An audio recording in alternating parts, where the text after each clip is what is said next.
미가 하면은요, 그 의미가 누가 여호와 같은 자인가라는 뜻이 있습니다. 선지자의 이름을 따서 히브리어로 미가라고 지었고요. 우리도 이제 미가라고 이름을 하고 있습니다. 기록자도 미가, 선지자니까요. 미가고요. 작은 전원 도시인 모레셋 출신이라고 이야기하는데 예루살렘에서 남서쪽으로 한 32km 떨어진 곳입니다.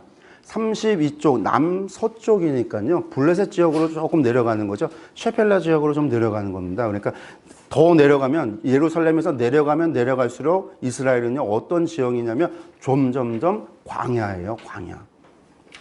좋지 않은 땅. 그러니까 당연히 여기는요. 좋은 땅이 아니에요. 시골일 수밖에 없어요. 사람이 모여 살기 어려우니까 작은 시골에 시골 출신의 미가가 메시지를 전하는데 뭐라고 얘기했냐면 이 나라가 하나님의 나라가 멸망당하는 거 그것은 너희 수도에 있는 너희 지도계층에 있는 너희가 잘못했었다라는 거예요. 그러면서 메시아는 야 우리는 다 전부 다 개천에서 용나는 시대가 끝났다라고 요즘 시대를 이야기하잖아요. 전부 다 서울이나 큰 도시 와야 큰 물에서 놀아야 큰 사람이 된다라고 이야기하는데 미가는요. 큰 물에서 놀아야 메시아가 오는 게 아니라 저 베들레헴 에브라다. 저 작은 골 유다 가운데 가장 작은 그곳에서 누가 오신다? 정말 메시아가 온다. 이게 미가의 이야기입니다. 그러니까 이스라엘의 멸망, 북이스라엘의 멸망, 남유다의 멸망 다 누구의 죄냐? 통치자들이 잘못됐다. 제사장들이 잘못됐다. 선지자들이 전부 잘못됐다. 그리고 그들의 쫓는 백성들 너희도 잘못했다. 아모스가 공의와 정의를 얘기했는데 미가도 마찬가지입니다. 바로 그것을 바로 그런 시대를 이야기하고 있다. 우리가 생각하면서 보겠습니다. 예. 국제정세 보면은요, 예, 아까 봤던 요 시기 넘어가서 이 시기가 아하스 정도 됐던 시기예요. 아하스 시기가 되면은요, 요담에서 아하스로 넘어가면서 이스라엘이 급격하게 줄어듭니다. 왜 줄어드냐면, 아람에는요, 르신이 있었죠. 그리고 북이스라엘의 상태는 어떻게 되냐면, 요단강 동편에는 베가가 있었고, 요단강 서쪽에는 무나엠이 왕으로 있다가 무나엠이 죽고 나서 부가이아가 왕이 돼요. 무나엠과 부가이아 그리고 르신은 전부 다 당시에 아수르에게 조공을 바치는 그런 상황이었습니다. 아수르가 너무 강성했기 때문에 베가는 섬기지 않았고요. 그래서 아수르가 무나엠이 살아생전에는 베가가 그대로 길르앗에 머물렀지만 무나엠이 죽고 나서 부가이아가 왕이 됐을 때 베가가 강을 건너서 부가이아를 죽이고 북이스라엘의 왕이 됩니다. 이때 요담이 무슨 생각을 하게 되냐면요. 요담이 당시에 우시아 때부터 이제 엘랏을 수복해서 땅이 이렇게 컸잖아요. 요담이 뭘 생각하냐면 베가가 길르앗을 버리고 사마리아로 넘어갔으니까 요 길르앗 땅을 차지해야 되겠다라는 생각을 해요. 요담이. 그래서 요담이 군대를 이끌고 강을 건넙니다. 강을 건너서 제일 먼저 만나는 세력이 누구냐면 암몬이잖아요. 그래서 요담이 암몬을 쳐요. 이 라빠를 쳐서 정복을 합니다. 그래서 암몬에게 조공을 받는 이야기가 역대기에 기록이 돼요. 그래서 베가가 요담이 요 지역을 정복을 해서 조공을 받고 길르앗을 차지하려고 하니까 북이스라엘이 좋아요, 안 좋아요? 나쁜 거죠. 지금 르신은요, 지금 아람은요, 당장 아수르의 압박 때문에 힘겹고 지금 힘을 합쳐서 아수르와 대적을 해야 되는데 여기서 지금 분쟁의 원인이 누가 있어요? 요담이 그러는 거예요. 그러니까 길르앗하고 전쟁하지 말고 야 아수르 쳐들으니까 우리 같이 동맹 맺어야 되지 않냐? 지금 르신은 이제 그런 입장이었어요. 그때 에돔이 요담이 여기를 건너가서 전쟁을 하니까 에돔은 뭘 하냐면요. 뒤통수를 쳐요. 어디를 치냐면 엘랏을 뺏으려고 엘랏을 가요. 왜? 엘랏이 돈을 버는 창구니까 에돔이 엘랏을 공격을 해요. 이때 르신이 에돔을 돕습니다. 그래서 르신이 에돔을 도와서 에돔이 엘랏을 뺐습니다. 그래서 남부 지역, 네게부 지역을 뺏기고 나서 에돔이 이 북쪽 네게부 지역, 유다 남쪽 지역을 침략을 해서 유다 남쪽 도성들을 싸우기 시작을 해요. 그래서 남쪽에서 에돔이 올라가고요. 북쪽에서 북이스라엘이 압박을 해요. 그때 또 블레셋이 지금 요담이 전쟁이 지금 남쪽에서 에돔하고 전쟁하죠. 북쪽 강 건너가서 암놈하고 전쟁을 했죠. 북이스라엘이 호시탐탐 내려오려고 하죠. 그런 상황이 되니까 블레셋도 가만히 있질 않아요. 블레셋도 셰필라 지역을 침공을 해서 빼앗겼던 도시들을 갖다가 정복을 하고 밀고 올라와요. 그래서 우시아 시대 때, 우시아 시대 때까지만 해도 이렇게 컸던 유다라고 하는 나라가 요담이 되면 베가가 이스라엘에서 부가이아가 죽고 베가가 왕이 되자마자 유다가 요만큼으로 줄어들어요. 다 뺏긴 거예요. 그러니까 엘랏을 뺏기니까 사실상 돈 창구가 없어져요. 여기는 농사 지을 데도 없고 양이나 치고 그런 되거든요. 그러니까 이스라엘에 돈 들어올 데가 없잖아요. 그렇게 힘들어지는 거예요. 그때 요담이 어쩔 수 없이 요담이 아수르는 싫어했으니까 아수르랑 동맹을 맺어요. 반아수르 동맹을 맺어야 되겠다 할 때 신하들이 요담을 폐위시키고 그리고 아하스 20살 됐던 아하스를 왕위에 앉혀요. 그러고 나서 아하스가 아수르 편에 붙는 거예요.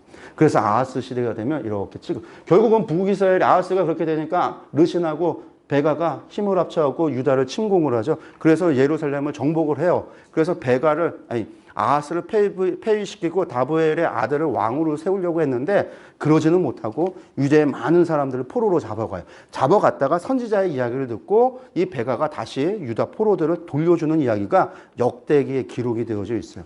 그런 일을 겪으면서 유다는요 이미 만신창이가 돼요.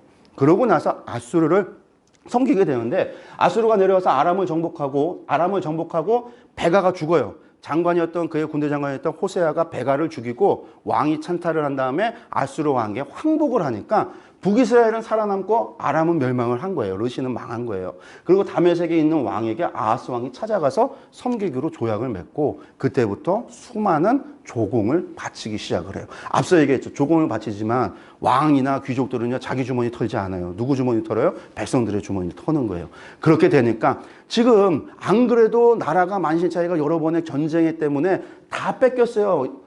농사 지을 땅도 뺏겼어요. 남쪽에 돈 들어올 땅도 뺏겼어요. 다 뺏겨 있는 상태에서 조공, 돈을 갖다 세금을 내려고 하니까 얼마나 많은 재산이 가야 되겠어요. 뺏기게 되겠어요. 사람들이 종으로 팔려가고 재산이 다 뺏겨지고 그런 일들이 유다에서 벌어지는 게 아하스 시기예요. 그 아하스 시기 히스기야 시기예요. 앞에서 지도를 보시면요. 이랬던 땅이 이렇게 된 거예요. 그리고 히스기야 때 가면 이렇게 된 거예요. 48개 성읍이라고 하는데 사실은 이제 정확하게 자료를 찾을 수가 없어서 브엘사가 멸망했는지 무너졌는지 헤브론이 무너졌는지 잘 몰라요. 근데 유다의 48개는요 거의 다 무너졌다고 보는 게 사실 맞거든요. 근데 정확할 수 없기 때문에 대충 그래도 그림을 이렇게 그렸어요. 그리고 실제로 갔다가 그냥 가요. 왜냐하면 아수르나 다른 나라들이 여기 와서 유다를 사마리아나 북이스라엘 같은 경우는 상당히 빨리 정복을 하고 마는데 예루살렘하고 유다 지역을 정복을 늦게 하는 이유는요. 거기에 날 게 없거든요. 정복해 봐야 산지 지역 가서 싸우기도 힘드는데 그냥 돈이나 세금이나 받으면 되는데 거기에 정복해서 이득이 날 게 별로 없는 거예요. 왜? 농사를 짓는 땅도 아니고 사마리아나 이스라엘 평원이나 갈릴리 지역이나 바산 지역이나 이처럼 물이 많아서 농산물이나 뭔가가 많이 생산이 되는 땅이 아니라 여기는 생산할 게 없어요. 생산하면 양젖이나 양가죽이나 양고기나 그 정도지. 그러니까 사실 이 북이스라엘에 비하면 유다는요 상당히 깡촌이었어요. 깡촌. 실제로 문명적으로도 아합 시대 때가 훨씬 발전됐고요. 유다는 나중에 올라와요. 그런 땅이니까 사실 정복하고 무너뜨려 놓고 그냥 갔으니까 이스라엘 사람들 다시 산다고 하면 어쨌든 이 정도 됐을 것 같아요. 예. 블레셋이 밀고 올라갔고 에돔은 차지했고 막 그랬으니까 히스기야 때 되면 이 정도. 그러니 이 정도 땅이었다가 아하스 히스기야가 가면서 그러면서도 고생은 다 전부 다 누가 하냐? 백성들이. 노예로 잡혀가는 자들도 있고요. 노예로 팔리는 자들도 있고요. 조선으로부터 받았던 모든 기업들 다 잃어버리는 거고요. 그 모든 것은 다 누구의 손에 가요? 있는 사람들한테. 제사장들은요 이 상황에서도 뭐 할까요? 배굶지 않아요. 이스라엘 사람들이 그 상황에서도 성전에 가서 예배 드렸거든요. 제사장들은요 재물은 다 챙겨 먹었어요. 선지자들은요 뇌물 받아서 뇌물 주고 입에 돈을 물려줘야 평화를 외치고 거짓을 말하기 시작을 하는 거예요. 돈이 좌우하기 시작하는 이게 미가라고 하는 시대의 배경입니다. 기록 연대 요담과 아하스와 히스기야 시대인데 요담, 아하스, 히스기야지만 거의 히스기야 시대다라고 보시면 되겠습니다. 왜 그러냐? 사마리아 멸망도 예언하지만 예루살렘 멸망의 이야기가 나오는데 예루살렘 멸망은 언제 시작했다고요? 히스기야 왕 때 처음 예고가 됐다라고 나오고 모든 예언서 가운데 미가에서 제일 먼저 얘기가 하고 있는데 아마 그 시기가 비슷하지 않았을까라는 생각입니다. 그래서 아마도 히스기야 때의 전체적인 얘기는 히스기야 시대를 배경으로 하고 있다라고 여러분들이 보시면 좋을 것 같습니다. 그래서 이사야하고 겹치는 부분이 이렇게 있는 거죠. 그래서 이사, 미가야. 네. 저희들이 미가 보겠습니다. 기록 목적은요, 남유다와 북이스라엘의 임박한 심판 선포와 회개를 촉구한다. 지도자들에 대한 책망과 심판을 선언하고 진짜 도래할 하나님의 나라, 진짜 메시아, 예루살렘, 사마리아 그런 데가 아니라 우리나라로 치면 저 서울과 평양 그게 아니라 저기 저 시골 저 충주에서 사람이 난다. 이렇게 되는 거죠. 우리가 미가를 그렇게 보겠습니다. 전체보기 바로 들어갈게요. 1장부터 7장까지 있습니다. 1장부터 7장까지인데요. 크게 세 부분으로 나눠집니다. 1장에서 3장까지 하나님 백성들에게 임할 임박한 심판에 대한 이야기, 임박한 심판. 4장하고 5장은요, 하나님 백성에게 도래할 나라. 그리고 다시 6장과 7장은요, 하나님의 백성에게 임할 심판과 미가의 신실함. 이렇게 나오는데요. 여기 보니까 임박한 심판, 임할 심판이라는 거죠. 그래서 1장에서 3장까지 6장에서 7장은 심판에 대한 이야기고, 가운데 뭐가 있다? 회복에 대한, 도래할 나라에 대한 예언이 있다라고 하는 겁니다. 이런 구조를 뭐라고 한다고요? 수미 쌍갈이다라고 도넛 구조라 이렇게 이야기를 한다고 말씀을 드렸습니다. 이걸 통해서 얘기하고 싶은 건 뭐죠? 가운데 있는. 도넛이라고 한다면 가운데가 중심이 되는 거고요. 수미 쌍갈이라는 건 중요한 것이 반복된다라고 하는 이야기인 거죠. 그래서 심판이 강조가 되냐, 회복이 강조가 되냐, 우리가 그렇게도 볼 수가 있는데, 미가서는 이렇게 반복이 되고 있다라고 하는 것, 구조를 이해를 하셔서 보면 도움이, 미가서 이해하는데 도움이 될 걸로 보입니다. 첫 번째 우리가 들어가서 보면은요,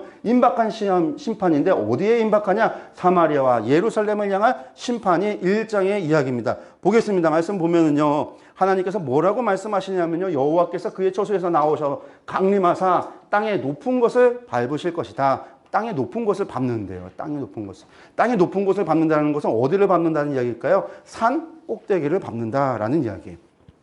예언서 구약 성경을 보면요, 산의 높은 곳에 올라간다라는 얘기는요, 그곳이 왕을 상징할 때도 있어요. 권세와 권력을 상징할 때도 있는데, 여기서 이야기하는 것은 무엇이냐면요, 우리나라 땅 높은 산 꼭대기 생각하면 안 돼요. 거기 산 꼭대기는 다 사람이 살지 못하잖아요. 우리나라가 사는 곳은요, 배산임수. 뒤에다가 이제 북풍의 차가운 바람을 막아주고 앞에서 물을 얻을 수 있는, 그래서 좌우 자총용 우베코가 땅에 이렇게 있어서 품어주는, 그래서 평야가 있는, 농사짓기에 좋은 그런 땅이 좋은 땅이라고 풍수지리, 과거에 어르신들이 그래서 그런 땅들을 하잖아요. 이 서울도 그렇게 풍수지리해서 도성으로 삼았는데, 이스라엘은 그게 아니에요. 왜냐하면 밑으로 내려갈수록 덥고 뜨거워요. 올라갈수록 시원합니다. 그래서 물도요, 당시에 수로를 만들어서, 물이 풍부한 데가 아니니까 물이 나는 샘에서 수로를 만들어서 물을 위에서부터 아래로 내려서 항상 위에는 깨끗한 물, 밑으로 내려올수록 더러운 물. 위에는 깨끗하고 밑으로 내려올수록 더러워요. 비가 오고 뭐가 오면 모든 오물이 위에서부터 밑으로 흘러내려오니까 밑에는 늘 더러워요. 밑에는 늘 쓰레기장이에요. 밑에는 늘 더러워요. 예루살렘 동편에, 예루살렘하고 동편에 뭐가 있죠? 감난산이 있는데, 감난산과 예루살렘 사이가 기드론 골짜기인데, 거기가 과거에는 쓰레기장이었어요. 시체 갖다 버리는 곳. 흘러서 계곡으로 내려가는 거예요. 그래서 우리랑은 달라요. 그래서 당시에는요, 모든 도성들이요, 성이, 도시가 어디서 생성되냐면 높은 곳에. 어디요? 방어하기 좋은데. 예루살렘도 방어하기 좋은데. 여부수 사람들이 다윗에게 조롱하잖아요. 너희가 응? 조롱하면서 막 그랬다가 한순간에 수문이 열리면서 수문을 통해서 들어가고 정복을 하는데, 이런 절벽, 둘러서서 절벽에서 군사가 올라가서 정복을 하기에, 공략을 하기에 어려운 지역에 도시가 세워지거든요. 그래서 높은 곳이라고 하는 것은 언제나 누가 사냐면 왕. 예루살렘의 가장 높은 곳에 다윗. 그래서 다윗이 뭘 봤다고요? 모욕하는 거를 봤다고요. 이렇게. 그 높은 곳을 밟겠다라는 것은요, 이스라엘의 지도자, 지금 유다의 지도자들을 심판하겠다라는 뜻이에요. 5절에 나옵니다. 이는 다 야곱의 허물로 말미암아 이스라엘 족속의 죄로다. 야곱의 허물이 무엇이냐? 사마리아가 아니냐? 수도가 아니냐? 유다의 산당이 무엇이냐? 예루살렘이 아니냐? 지금 사마리아와 예루살렘, 도성, 거기엔 누가 살아요? 왕이 살아요? 누가 살아요? 귀족들이 살아요? 방백들이 살아요? 관리들이 살아요? 제사장들이 살아요? 선지자들이 살아요? 이 너희들 때문에 이 나라가 망한다. 하나님께서 바로 너희를 심판하러 왔다. 너희를 짓밟고 쓰셨다라는 이야기를 하고 계시는 거예요. 누가요? 저 시골 출신 모레렛 사람 미가가.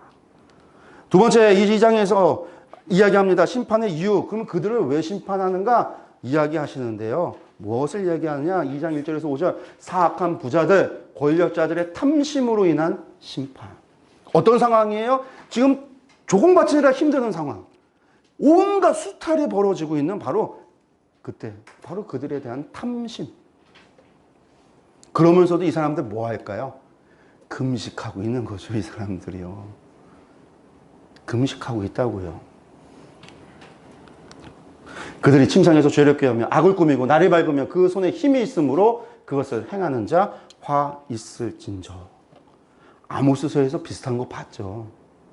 바산의 암소들아, 너희가 침상에서 밤새도록 악을 꾸미고, 이제 너희가 서너 가지 죄로 말미암아 이야기할 때 의인을 갖다 신발 한 켤레 값으로 팔고 나시린에게 독주를 먹이고 막 사람들을 갖다가 겉옷을 빼앗고 온갖 죄를 범하는 이야기가 지금 미가에서 동일하게 지금 유다에서 벌어진 거예요. 그러면서 또 이야기합니다. 2장 6절에서 11절에는요. 사회 부정이 참 예언의 거부, 거짓 예언을 기뻐하는 죄, 이것 때문에 심판한다. 근래 내 백성이 원수같이 일어나서 전쟁을 펴여 평안히 지나가는 자들의 의복에서 겉옷을 벗기며, 아니 평안히 잘 지나가는데, 전쟁을 피해서 평안히 잘 지나가는데 이것들이 불의한 것들이 겉옷을 벗겼다라는 거예요. 다른 말로 우리가 좀 상상을 해본다면 세금을 갖다가 그냥 아무나 지나가는 사람 붙잡으면 빼앗는 거죠. 내 백성의 부녀들은 그들의 즐거운 집에서 쫓아내고 그들의 어린 자녀에게서 나의 영광을 영원히 빼앗는도다. 이게 지금 아수르가 와서 하는 게 아니라 유다 사람들이, 그들의 관리들이, 그들의 제사장들이, 그들의 왕들이 하는 거예요. 사람이 만약 허망하게 행하며 거짓말로 이르기를 내가 포도주와 독주에 대하여 내게 예언하리라 할 것 같으면 뭐라고요? 이 사람이 선지자가 된다라는 거예요. 하나님의 심판을 얘기하고 회개를 얘기하는 것이 아니라 세상의 포도주와 독주에 대해서 예언하고 있으면요, 그 사람이 선지자라는 거예요. 하나님 말씀을 전하면 선지자가 아니라 그들이 즐기는 거, 향락, 그들의 취미생활, 그들의 기호, 포도주, 독주, 이런 걸 얘기하는 사람이 선지자라는 거예요. 하나님의 강대상에서 맨날 하는 얘기가 드라마나 얘기하고,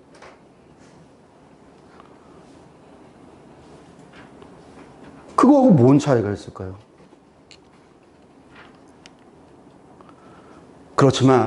그들은 그렇지만 남은 자들은 하나님께서 구원하신다. 내가 반드시 너희 무리를 다 모으고 내가 반드시 이스라엘의 남은 자를 모은다라는 거예요. 그러면서 그들 앞에요, 그들의 왕이 앞서가며 여호와께서 선두로 가실 것. 하나님께서 남은 자들을 구원하신다라는 거예요.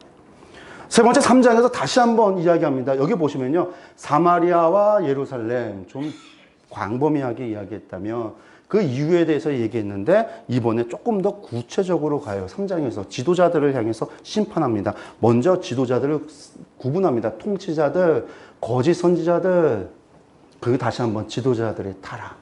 통치자와 거짓 선지자와 지도자로 구분해서 구체적으로, 그러니까 예언의 말씀이 점점 구체적으로 와가는 게 미가서가 지금 1장부터 3장까지 와가는 패턴입니다. 통치자들을 향한 심판인데 이들이 뭐래요? 너희가 선을 미워하고 악을 기뻐하며 내 백성의 가죽을 벗기고 그 뼈에서 살을 뜯어낸다. 백성들의 살을 뜯고 가죽을 벗긴 게 아니죠. 산 사람을 벗기고 한 게 아니라 사람에게서 뭘 했다라는 거예요. 백성에게서 세금을 뺏느라고 그의 생명을, 온갖 걸 다 뺏고 결국은 종으로 삼고 노예로 삼고, 그런 일들이 통치자에게 있어졌다라는 거예요. 거짓 선지자들을 향해서 하나님께서 말씀하십니다. 3장 5절에서 7절에 내 백성을 유혹하는 선지자들은 이에 물 것이 있으면 평강을 외치고 그 입에 무엇을 채워주지 않으면 전쟁을 준비하는도다. 뇌물 받고 평강을 외치는 거예요. 예레미야 때 가면요, 평화 평화로다 평강을 외치는 자들. 포로가 뒤에는요, 포로가 3개월 만에 돌아온다 거짓으로 예언하는 사람들, 그 사람들 전부 다 진짜 선지자고, 예루살렘 멸망한다, 포로로 잡혀가는 게 하나님의 뜻이다, 그런 얘기했던 예레미야는요 거짓 선지자라고 해서 붙잡혀서 옥에 갇히고 죽을 위험을 넘기게 돼요. 이게 이미 벌써 그 앞에서부터 시작이 됐던 거예요.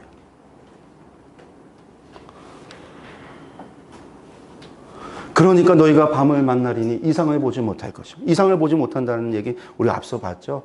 하나님의 말씀이 희귀하여, 온갖 우상숭배에 빠졌을 때 하나님께서 이스라엘을 떠나셨잖아요. 사무엘 이후로 하나님의 말씀이 실로에 다시 임하여 이상을 보더라. 하나님이 그들과 같이 있지 않아요. 선지자를 떠나셨어요. 선지자와 함께 하지 않아요. 선견자와 함께 하지 않아요. 그렇다는 얘기는요. 선지자와 선견자가 하는 모든 얘기는 무슨 얘기일까요? 거짓말이 되는 거죠. 거짓말. 거짓으로 하나님의 이름을 팔고 있는 거예요. 3장 8절에서 12절에 지도자들에 대한 타락을 이야기합니다. 뭐라고 얘기했냐면 그들의 우두머리던 뇌물을 위하여 재판하고 그들의 제사장은 삭슬을 위하여 교훈하고 선지자는 돈을 위하여 점을 친다라는 거예요. 그러면서 그들은 시온을 피로 예루살렘을 죄악으로 그렇게 건축한다. 자기 백성들을 향해서 행하는 죄예요. 예레미야에서 똑같이 얘기한다고 그랬어요. 이 땅에 무섭고 놀라운 세상에 하나님 보시기에 무섭고 놀라운 하나님 보시고 하나님께서 보시고 놀라셨어요. 하나님께서 보시고도 무섭다는 거예요. 그게 뭐냐? 선지자들은 거짓을 예언하고 제사장들은 자기 권력으로 다스리고 백성들은 그것을 좋게 여기는 분별하지 못하는 시대. 이미 이때부터 우두머리 뇌물을 위해서 재판하고 제사장 삭슬을 위해 교훈하고 선지자 돈을 위해서 점을 치는 그런 시대가 됐다라는 거예요. 그러니까 너희로 말미암아 시온은 갈아엎은 밭이 되고 예루살렘은 무더기가 되고 성전의 산은 수풀의 높은 것이 되리라. 그 얘기는요. 사람들이 살지 못하는 황무지가 된다라는 거. 그러면서 나온 이야기입니다. 성전이 무너지고 성전에 대한 파괴, 성전 파괴에 대한 예언이 예언서들 가운데 미가에서 먼저 나오기 시작을 하는 거예요. 왜 그렇게 된다? 너희 통치자들, 너희 재판관들, 너희 제사장들, 너희 선지자들 때문이다라는 이야기예요. 그러고 난 다음에 4장과 5장에 걸쳐서 하나님의 백성에게 도래할 나라, 그들이 아니라 그런 가짜들이 다스리는 나라가 아니라 하나님께서 정말 다스릴 남은 자들을 통해서 이루실 나라가 무엇이냐? 4장과 5장에서 나오는데 먼저는 여호와의 나라에 임할 하나님의 나라, 남은 자에 대한 이야기가 4장 1절에서 5장 1절까지의 말씀입니다. 두 가지 이야기입니다. 여호와의 나라에 임할 나라, 남은 자에 대한 회복에 대한 약속입니다. 보면 끝날에 이르러 끝날 하면 구약에 나오는 끝날도 여호와의 날입니다. 주의 날입니다. 그날 이것이 전부 다 끝날에 대한 이야기입니다. 여호와 전의 산이 산들의 꼭대기에 굳게 선다. 여호와의 전의 산이 시온 산이 산들의 꼭대기에 세상에 산이 올라가서 산 위에 꼭대기에 선다라는 얘기가 뾰족한 산이 올라가서 뾰족한 산 위에 다시 선다. 그 이야기가 아니잖아요. 무엇을 얘기하는 거예요? 이거는 어떻게 본다면 하나님의 나라가 나라들 위에 선다. 그런 의미예요. 그리고 작은 산들 위에 뛰어나고 그 모든 산들보다 이 나라가 훨씬 뛰어나게 돼서 무슨 일이 일어나냐면 민족들이 그리로 몰려가게 된다. 하나님의 나라로 몰려가게 된다. 2절에 이방 사람들이 가며 이르기를 오라 우리가 여호와의 산에 올라가서 야곱의 하나님의 전에 이르자. 이방 사람들이요 유다 사람들이 아니라 여호와의 전에 우리가 여호와의 산에 올라가서 야곱의 하나님 전에 이르자. 그러면요, 이방 사람들이 어떻게 이런 말을 할 수 있는 것이 될까요? 이방 사람들이 여호와의 전이 뭔지 알고 야곱의 하나님도 알아야 가능한 거예요. 그들도 하나님이 이사야서 얘기했잖아요. 그때 물이 바다 덮음같이 하나님을 아는 지식이 온 세상에 충만하리라. 그런 이방인들도요, 그것을 아는 사람들이 하나님을 섬기러 하나님의 백성이 되려고 그 산으로 몰려든다라는 거예요. 그 나라는. 그리고 4장 6절에서 5장 1절에 남은 자들에 대한 회복, 그러면서 말씀하시는 거, 시온이여 해사는 여인처럼 힘들어 나갈지어다. 이제 내가 성읍에서 나가서 들에 거주하며 또 바벨론까지 이르러서 거기서 구원을 얻으리니. 너희가 거기까지 이르게 되지만 바벨론 거기서 구원에 이른다. 다시금 구체적인 이야기. 앞에서의 이야기는요, 마지막 날에 대한 예언이었다라고 한다면 미가서의 예언은요, 바벨론 포로, 예루살렘 멸망과 포로에 대한 예언이야. 그거에서의 구체적인 구원에 대한 이야기를 이야기하고 있습니다. 그래서 미가서는요, 조금 크게 얘기했다가 구체적으로, 크게 얘기했다가 구체적으로, 그렇게 가는 패턴입니다. 두 번째, 5장 2절에서 5장 15절에 메시아의 오심과 통치에 대한 이야기입니다. 2절에 우리가 너무나 잘 아는 베들레헴 에브라다야, 너는 유다 족속 중에 작을지라도 이스라엘을 다스릴 자가 내게서 나온다. 그의 근본은 상고의 영혼에 있느니라. 여러분들, 예루살렘이나 사마리아 같은 곳에서 큰 물에서 놀아야 큰 사람이 나오는 게 아니라 하나님의 메시아는 베들레헴에서 나온다는. 근데 신약시대 때 가면은요, 예수님을 공격하는 바리새인들의 공격에 예수님을 메시아가 아니다라고 이야기하는 이유가 이 말씀 때문이에요. 예수님은 나사렛 출신 나사렛 예수이기 때문에 어떻게 나사렛에서 메시아가 나오냐라는 거죠. 메시아는 베들레헴에서 나와야 되는데. 근데 예수님 베들레헴에서 태어나셨잖아요. 근데 그들은 끝까지 예수님을 나사렛 예수로, 메시아의 오심에 대한 미가의 예언입니다. 그리고 나면 이제 6장과 7장에서 다시금 임박한 심판에 대한 이야기인데, 여기서는요, 이 심판에 대한 미가가 하나님께 기도하는 내용이 첨가가 됩니다. 근데 여기서 심판에 대한 이야기를 보면은요, 하나님께서 여기서는 이스라엘 사람들에게 물어요. 너희가 도대체 나에게서 무슨 불의한 것을 받기에 너희가 나를 그렇게 대하느냐? 말 좀 해봐라. 근데 저희가 이사야서를 볼 때 보진 않았지만 이 말씀 하나님께서 이사야서에서 똑같이 하셨었거든요. 미가서에서 똑같이 하는 얘기예요. 이스라엘 사람 아무도 대답 안 해요. 미가가 대신해서 이야기합니다. 그러면서 미가가 하나님 앞에 이스라엘을 위해서, 유다를 위해서 기도하는 것으로 그렇게 미가는 마무리가 됩니다. 우리 6장 1절에서 8절까지 하나님의 소송, 미가의 답변이라고 하는 게 그겁니다. 소송. 하나님 뭐라고 얘기하냐면요, 내 백성아, 내가 무엇을 내게 행했으면 무슨 일로 너를 괴롭게 하였느냐? 너는 내게 증언하라. 너희 도대체 나한테 왜 그러니? 내가 도대체 너희에게 뭘 했길래, 내가 너희를 얼마나 괴롭게 했길래 너희가 나를 이렇게 대하느냐? 너희가 한번 증언해봐라, 얘기해봐라. 사람들 앞에, 만물 앞에 너희가 증언을 한번 해봐라. 나의 잘못을, 나의 불의를 얘기해봐라. 대답이 없습니다. 미가가 이야기합니다. 뭐라고 얘기하냐면요, 내가 무엇을 가지고 여호와 앞에 나가며 높으신 하나님께 경배할까? 내가 번제물로 일년된 송아지를 가지고 그 앞에 나아갈까? 여호와께서 천천의 순양이나 만만의 강물 같은 기름을 기뻐하실까? 내 허물을 위하여 내 맏아들을, 내 영혼의 죄로 말미암아 내 몸에 열매를 드릴까? 사람아, 주께서 선한 것이 무엇임을 내게 보이셨나니 여호와께서 내게 구하시는 것은 오직 정의를 행하며 인자를 사랑하며 겸손하게 내 하나님께 행하는 것이 아니냐. 여러분들, 미가가 하는 이야기가 그거예요. 내가 무엇을 가지고 여호와 앞에 나아갈까? 천천의 순양이나 만만의 강물 같은 기름을 하나님이 기뻐하실까? 하나님께서 고기를 좋아해서 고기 갖다 바치라는 게 아니라, 소 잡고 양 잡고 비둘기 잡고 바치라는 것이 아니라, 도대체 우리가 하나님 앞에 이것을 가지고 나아갈까? 아니라는 거예요. 그러면 내 허물을 위해서 내 아들, 하나님 앞에 내 가장 귀하다라고 하는 아들을 갖다가 인신제사로 하나님 앞에 드릴까? 내 영혼의 죄로 말미암아 내 열매를, 내 자식들을 갖다 바칠까? 하나님 원하는 건 그거에 아니라, 하나님 원하는 것은 우리가 오직 정의를 행하는 것, 인자를 사랑하는 것, 겸손하게 내 하나님과 함께하는 것, 동행하는 것, 이걸 하나님께서 원하신다. 미가가 백성들에게 하는 이야기입니다. 결국 이게 율법의 요약이에요. 정의를 행하는 것, 인자, 사람을 사랑하는 것. 여러분들, 정결법의 핵심은 뭐냐면요, 우리의 정결을 지키는 건 부정한 것을 떠나는 거예요. 악인을 멀리하는 거예요. 죄인의 길에 서지 않는 거예요. 오만한 자의 자리에 앉지 않는 거예요. 악을 떠나서 하나님 명하신 정의로운 것, 정한 것, 그것 생활을 하는 게 정함이에요. 성결은요, 내 이웃을 내 몸과 같이 사랑하는 게 성결법의 완성이라는 거예요. 거룩이 어떻게 이루어지냐? 내 이웃을 사랑하라는 거예요. 레위기 19장에서 하신 말씀, 예수님께서 율법을 완성하면서 주셨고요. 로마서 13장에서 바울 사도가 율법의 완성은 내 이웃을 내 몸과 같이 사랑하는 여기에 있다라고 말씀하고 있어요. 율법은요, 정의를 행하고요, 인자를 사랑하는 거예요. 그래서 뭐 하겠다라는 거예요? 정의를 행하고 사랑해서 하나님과 함께 하자라는 거잖아요. 내가 너희의 하나님이 되고 너희는 내 백성이 돼서 너와 나와 함께 하자라는 거예요. 내가 너희와 함께 하겠다. 동행하고 동거하겠다. 창세로부터 시작해서 계시록까지요, 하나님이 원하시는 건 단 한 가지예요. 나는 너희의 하나님이 되고 너희는 내 백성이 되리라. 그래서 우리 함께 하자라는 거예요. 하나님과 함께 하기 위해서 하나님 사랑해야 돼요. 왜? 사랑하지 않는 사람과 영원히 함께 할 수 없잖아요. 함께 하면서 딴 거 쳐다보고 딴 걸 사랑해봐요. 여러분들의 아내가 여러분들이랑 같이 살면서 다른 놈을 사랑해요. 옆집 남자를 사랑하고 있어요. 그거 받아들일 수 있겠어요?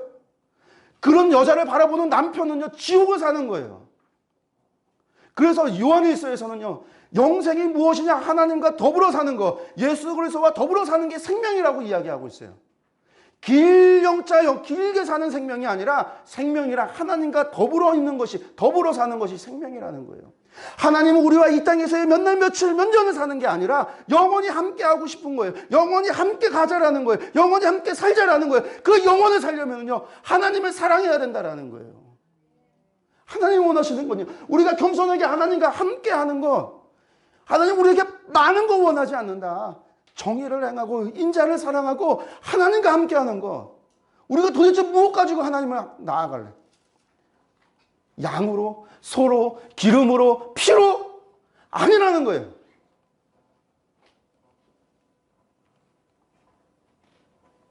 근데 이스라엘 사람, 유다 사람들은요, 몰라요. 회개하지 않아요.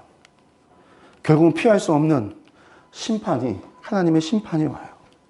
그 심판 앞에 미가는요, 탄식합니다.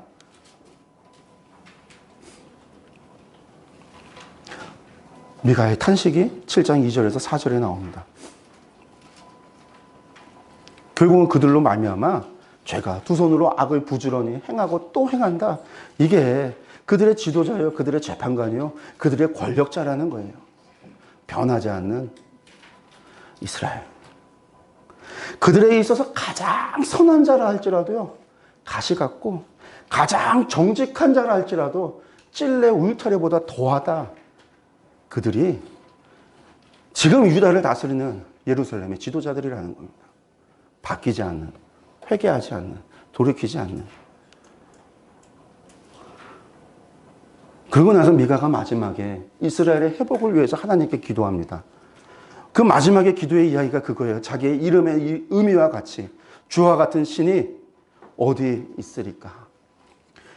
우리 제대로 이야기한다면요, 이미 우시아 왕 때에 소돔과 고모라 같은 우리 멸하여 없어져 버려야 돼. 우리는 이미 존재할 가치도 없는 망해야 될 민족이에요. 하나님께서 참고 또 참고 또 참으셨어요. 무엇 때문에? 사랑 때문에요. 우리와 함께 하겠다라고요. 우리와 함께 하고 싶어서요. 우리를 사랑하셔서 어떻게 독생자를 주시기까지 사랑하시는 그 하나님의 사랑이 우리를 향하여 있기 때문에 하나님 참고 또 참으며 선지자를 보내며 또 보내며 돌아오라라고 이야기하는 거예요. 제발 좀 하나님을 찾고 주께로 돌아오라라는 거예요. 세상에 이런 신이 어디 있냐? 너희가 그렇게 따르는 저 아수르의 신이나 몰렉이나 마루둑이나 담무스나 그들 우상이 너희를 이렇게 기다리고 너희를 그렇게 사랑하며 너희에게 기회를 주고 또 기회를 주면서 그 가슴 아픈 그 가슴을 쥐어잡고서는 그렇게 참고 기다리면서 긍휼히 여기시는, 단장이 끊어지는 것 같은 긍휼함으로 우리를 바라보면서 제발 돌아오라고 선지자를 보내는 그런 신이 세상에 어디 있냐?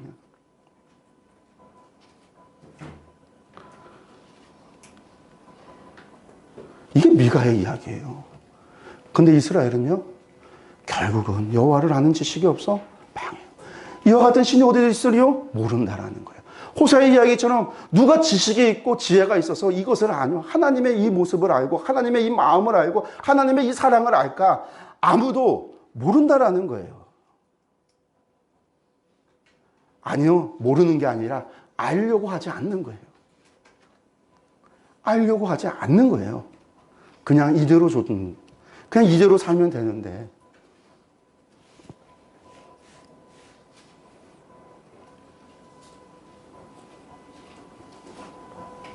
그 하나님, 죄악과 그의 기업에 남은 자의 허물을 사유하고 인애를 기뻐하심으로 진노를 오래 품지 않고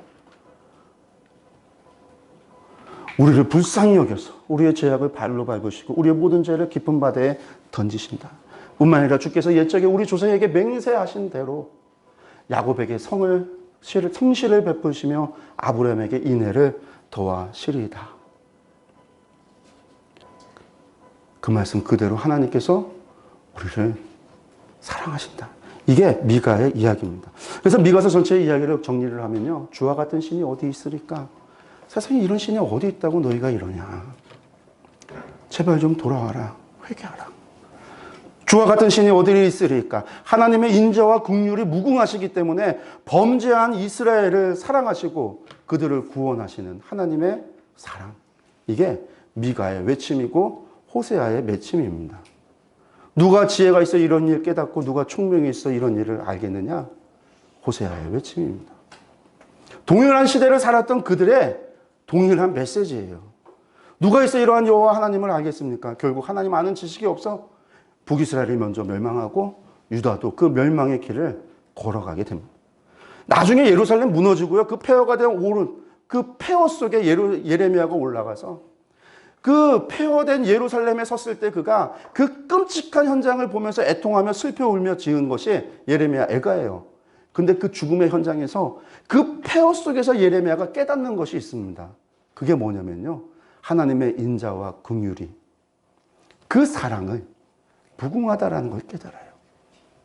하나님의 약속의 70년이요. 지금은 끝난 것 같은데요.